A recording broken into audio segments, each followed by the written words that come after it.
여러분, 잠깐만요. 오늘 이 영상을 클릭하셨다면 아마 여러분도 어렴풋이 느끼고 계신 겁니다. 내가 타고 있는 이 전기차, 뭔가 잘못됐다는 것을. 매달 나가는 리스료, 올라가는 충전 요금, 들려오는 중고차 가격 폭락 뉴스.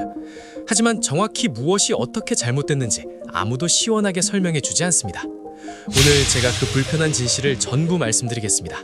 끝까지 보시면 지금 여러분이 서 있는 자리가 정확히 어디인지 보이실 겁니다. 지금으로부터 3년 전인 2023년을 떠올려 보십시오. 당시 전기차 시장은 말 그대로 축제 분위기였습니다. 정부는 전기차 한 대에 최대 700만 원이 넘는 보조금을 퍼부었고, 제조사들은 그 보조금을 얹어서 실제 구매 부담이 훨씬 낮다고 소비자들을 유혹했습니다. 여기에 리스 회사들이 가세했습니다. 보조금에 저금리 리스까지 적용하면 한 달에 고작 50만 원대로 7천만 원짜리 전기차를 탈 수 있다는 마법 같은 광고가 쏟아졌습니다. 그리고 수많은 사람들이 그 광고를 믿었습니다. 법인 오너도, 30대 직장인도, 갓 결혼한 신혼부부도 앞다투어 전기차 리스 계약서에 도장을 찍었습니다. 이것이 바로 전기차 카푸어의 시작이었습니다.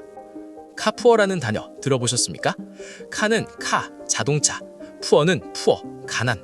즉, 자신의 소득 수준에 맞지 않는 고급차를 무리하게 구매하거나 리스해서 매달 차값을 내느라 다른 생활이 무너지는 사람들을 뜻합니다. 그런데 2023, 2024년에 전기차 리스를 선택한 사람들 중 상당수는 자신이 카푸어가 될 줄 몰랐습니다. 아니, 오히려 현명한 선택을 했다고 굳게 믿었습니다. 보조금도 받고 유류비도 아끼고 세금 혜택도 받으니 이게 어떻게 카푸어입니까? 하지만 그 믿음은 보조금이라는 이름의 함정이 교묘하게 심어준 착각이었습니다.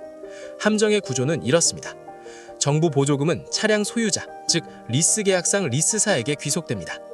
리스사는 이 보조금을 받아서 차량 원가를 낮추고 그 낮아진 원가를 기준으로 리스료를 산정합니다. 표면적으로는 소비자가 혜택을 보는 것처럼 보입니다. 하지만 핵심은 리스 만기 시점에 설정되는 잔존가치입니다. 잔존가치란 리스 계약이 끝났을 때 이 차를 얼마에 인수할 수 있는지를 미리 정해놓은 금액입니다. 2023년 계약 당시 리스사들은 전기차 잔존가치를 차량 원가의 50, 60% 수준으로 높게 책정했습니다. 당시 시장 분위기로는 충분히 가능한 수치처럼 보였습니다. 전기차 중고차 낙찰률이 70%를 넘던 시절이었으니까요. 지금 이 순간 여러분이 2023년에 아이오닉5 롱레인지를 리스한 직장인이라고 가정해 보겠습니다. 당시 차량 가격은 약 5,500만 원이었습니다. 여기에 국고보조금 680만 원, 지자체 보조금 약 100만 원을 합산하면 실제 리스사가 적용한 차량 원가는 약 4,700만 원 수준으로 낮아집니다. 리스사는 이 금액을 기준으로 잔존가치를 원가의 55%, 약 2,600만 원으로 설정했습니다.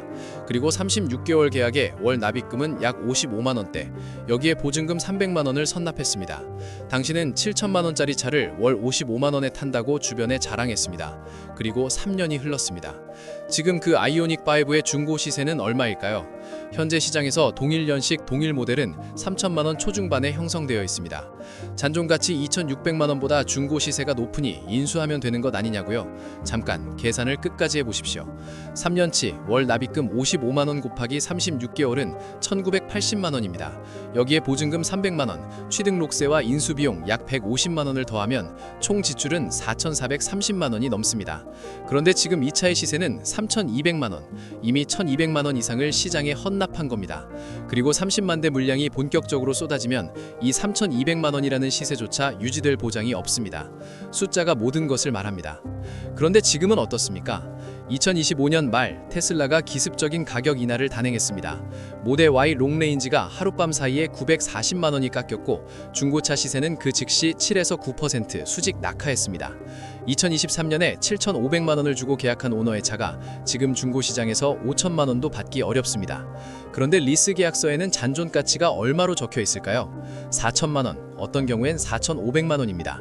중고 시세는 5천만 원인데 잔존가치가 4,500만 원이면 인수하는 게 맞지 않냐고요? 절대 그렇지 않습니다. 중고 시세 5천만 원짜리 차를 인수하는 순간 여러분은 차 등록, 세금, 보험, 향후 추가 감가까지 전부 떠안아야 합니다. 게다가 30만 대의 리스 만기 물량이 본격적으로 쏟아지면 그 5천만 원이 3,500만 원이 될 수도 있습니다. 인수는 사실상 자해입니다.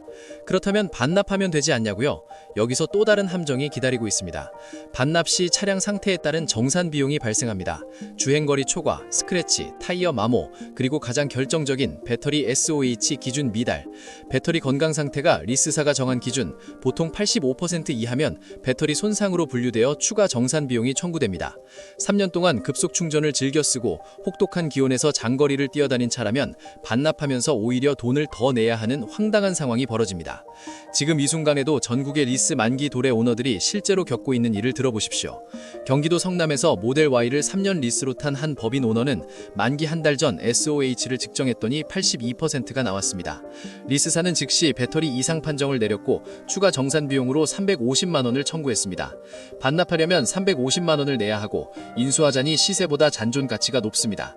그는 지금 진퇴양난에 빠져 있습니다.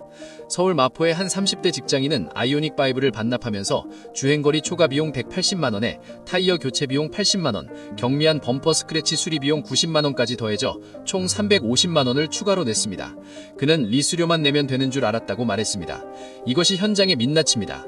광고에서는 절대 알려주지 않는 계약서 뒷장 작은 글씨에 숨겨진 진실입니다. 인수도 손해, 반납도 손해. 이것이 바로 보조금 함정의 완성입니다. 그리고 지금 이 함정에 걸린 사람이 대한민국에만 수십만 명입니다. JD 파워를 비롯한 글로벌 시장 조사 기관들이 이미 경고했습니다. 2026년 한 해에만 전기차 리스 만기 물량이 전 세계적으로 수백만 대 규모로 쏟아질 것이라고. 한국에서도 2023, 2024년 리스붐 당시 계약된 수십만 대의 만기가 올해부터 본격적으로 도래합니다. 이 차들이 리스사로 반납되고 리스사가 재고 처리를 위해 경매장에 쏟아내기 시작하면 현재 10%대로 추락한 전기차 경매 낙찰률은 어떻게 될까요? 시장은 이미 그 답을 알고 있기 때문에 딜러들이 지금 전기차를 외면하는 겁니다. 이것은 가능성의 이야기가 아닙니다. 수학적으로 계산된 이미 확정된 충격입니다.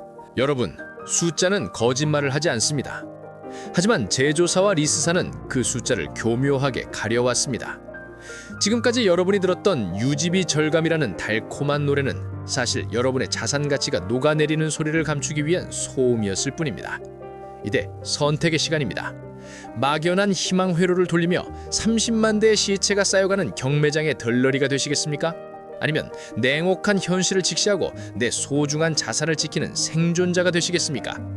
지금 당장 세 가지를 확인하십시오. 첫째, 내 리스 계약서에 적힌 잔존 가치 숫자. 둘째, 오늘자 중고차 매매 사이트의 실거래 시세. 그리고 셋째, 서비스 센터에서 발급받은 내 차의 배터리 SOH 리포트입니다. 이 세 가지 데이터가 일치하지 않는다면 여러분은 이미 폭발 직전에 시한폭탄을 안고 계신 겁니다. 저는 오늘 여러분께 공포를 판 것이 아니라 생존을 위한 지도를 드렸습니다. 이 지도를 보고 움직이는 것은 오직 여러분의 몫입니다. 전기차 자산 경제학은 앞으로도 여러분의 눈을 가리는 마취제를 걷어내고 가장 차가운 진실만을 전달하겠습니다. 오늘 내용이 여러분의 재산을 지키는 방패가 되었다면 구독과 좋아요로 함께해 주십시오. 여러분의 현명한 결단을 응원합니다. 시청해 주셔서 감사합니다.